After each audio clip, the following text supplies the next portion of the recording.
Essayons d'abord de comprendre ce qu'est le stress pour arriver à l'apprivoiser. Le stress est une réaction du corps aux contraintes et défis de l'environnement. Le développement de ces réactions remonte à nos lointains ancêtres qui vivaient dans un monde hostile, là où la vie était un combat de chaque instant. Les réponses de stress permettaient alors aux hommes préhistoriques d'affronter ou de fuir un danger de mort. De nos jours, les stresseurs qui menacent notre sécurité sont plus rares, mais notre corps est programmé pour réagir de la même façon que nos ancêtres. Mais comment votre corps réagit-il au stress?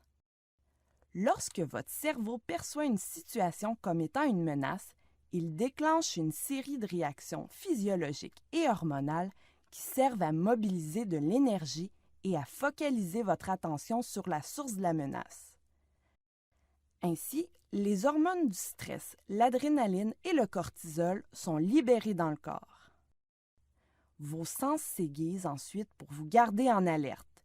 Votre cœur bat plus vite, le sang afflue dans vos muscles. Vous êtes en sueur même si vous ne bougez pas. Par exemple, ces réactions qui ont permis à nos ancêtres de survivre vous permettent de nos jours d'éviter une voiture à une intersection.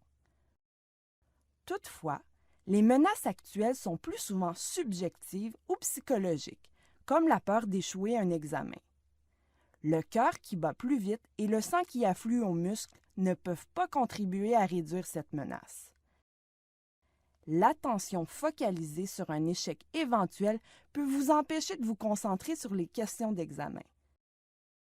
Cependant, lorsque bien contrôlée et dirigée, cette vigilance accrue vous aidera à demeurer concentré sur la tâche. Le stress devient alors un stimulant et un motivateur. Il s'avère donc une réaction d'alerte normale et souvent utile du corps qui nous aide à relever les défis. Le stress n'est donc pas un ennemi à combattre à tout prix. Le stress, allié au problème? En permettant de donner le meilleur de vous-même, le stress peut être un allié. Par exemple, avant une entrevue pour le stage que vous souhaitez obtenir, un certain niveau de stress vous permet d'être vigilant, énergique, d'avoir de bonnes idées. Même si votre cœur bat fort et vous êtes tendu, vous vous dites que c'est normal.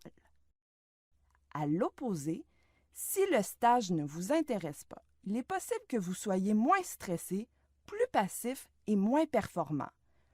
Le stress vous permet donc de vous engager à fond dans ce que vous faites. D'un autre côté, si l'intensité du stress est trop importante, des impacts indésirables peuvent se faire sentir. Par exemple, pendant un exposé oral, le stress peut faire figer, faire perdre le fil de votre propos.